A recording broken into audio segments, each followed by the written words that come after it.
दोस्तों, एक गांव में एक बूढ़ी माई रहती थी। किसी से झगड़ा नहीं, किसी से शिकायत नहीं। हर सुबह मंदिर जाती, ठाकुर जी के दर्शन करती और लौटते वक्त मुस्कुराती हुई। लोग पूछते, माई रोज मंदिर जाने से क्या मिलता है? माई झट से कहती, अरे ठाकुर जी तो मिलते हैं ना। सब हंसते मजाक उड़ाते, पर बूढ़ी माई का चेहरा कभी नहीं उतरता था। एक दिन मंदिर के पुजारी जी को बाहर जाना पड़ा। उन्होंने बूढ़ी माई से कहा, माई तुम रोज ठाकुर जी से मिलने आती हो, 2 दिन उनकी सेवा कर दो। नहलाना, सजाना, भोग लगाना सब संभाल लेना, हम जरूरी काम से जा रहे हैं। बूढ़ी माई ने हाथ जोड़ ली, ठीक है बाबा, जैसा बन पड़ेगा कर देंगे। पुजारी जी तो जानते थे कि माई सच्चे दिल से ठाकुर जी को जीवित मानती हैं। वो अक्सर कहती थीं, पुजारी जी आप इतना मेहनत क्यों करते हो? ठाकुर जी से कह दो अपना काम खुद कर लें, दिन भर सजे धजे बैठे रहते हैं। पुजारी जी हंसकर टाल देते थे। अब मंदिर में सिर्फ बूढ़ी माई और ठाकुर जी। सुबह हुई, माई ने बाल्टी भरी और जोर से बोली, लल्ला जल्दी आओ, नहा लो। और सचमुच ठाकुर जी प्रकट हुए,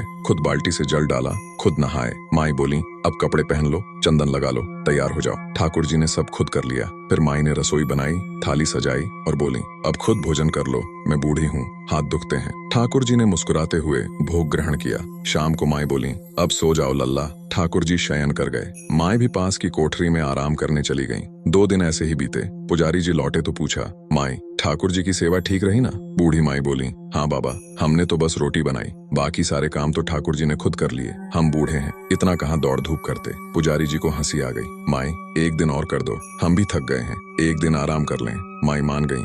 अगली सुबह फिर वही हुआ। माई ने आवाज लगाई, लल्ला उठो, नहा लो। पुजारी जी छिप कर देख रहे थे। जैसे ही ठाकुर जी साक्षात नहाने लगे, पुजारी जी की आंखों से आंसू बह निकले। भगवान एक पल को दिखे और फिर अंतर्धान हो गए। पुजारी जी दौड़े, बूढ़ी माई के चरणों में गिर पड़े। माई तुमने आज मेरी आंखें खोल दी। मैं वर्षों सेवा करता रहा, पर मन में थोड़ा सा भी संदेह था। तुम्हारे सच्चे प्रेम ने ठाकुर जी को जीवित कर दिखाया। तुम धन्य हो माई। दोस्तों, भगवान को न रिचुअल चाहिए न दिखावा, उन्हें चाहिए बस एक निष्कपट बच्चे जैसा विश्वास, बूढ़ी माई जैसा सच्चा प्रेम। अगर ये कहानी दिल तक पहुंची हो तो कमेंट में पूरे प्रेम से लिख दो, जय जय श्री राधे कृष्ण। वीडियो अच्छी लगी तो लाइक शेयर कर दो, चैनल सब्सक्राइब कर लो और घंटी दबा दो, क्योंकि अगली कहानी में फिर कोई नया दर्शन आपका इंतजार कर रहा है।